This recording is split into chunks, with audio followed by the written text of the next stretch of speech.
Good morning. तर आज होती संकष्टी, तर सगळ्यांनाच आम्हाला उपवास होता. तर मस्तपैकी मी ना साबुतांदूळ फुगट टाकलेला आणि मग शेंगदा बिंगदाने घेतला असं भाजून, आणि मग मिक्सरला ते असं भरभरटच वाटलं.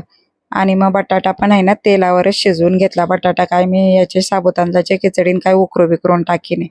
मग पहिला बटाटा असा तेलावर शिजवून घेतला, त्याच्यात साबुतांदूळ टाकले आणि मग लगेच ते शेंगदाणा वाटलं होतं ते पण टाकलं त्याच्यात.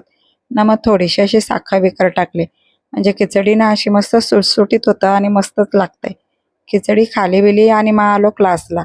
त्या क्लासमध्ये ना आता स्टुडंट फुल झालेले आहेत व पक्कीच गर्दी होते म्हणजे.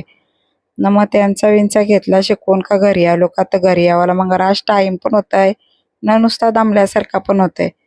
का तर स्टुडंटना विनासलं ना का त्यांना सगळा धागा लावण्यापासून सुईचा पॉईंट कशी लावायचा काय ते सगळ्या गोष्टी सांगायला लागताना तर आज दमाचा होते. म्हणजे पहिले 1-2 आठवडेच दमाचा होते, नंतर काय नाही वाटत ना. मग इकडं रात्री झोपायला गेलो तर बघते तर 2च पिल्ली होती. माजरीने 2 पिल्ली कुठं गायबच केलती. तर स्वरानं मी खाली उतरलो होतो बा रात्रीचे 12 वाजता पिल्ली शोधायला. तर नंतर समजला का पिल्ली रेशमाच्या घरात होती हो.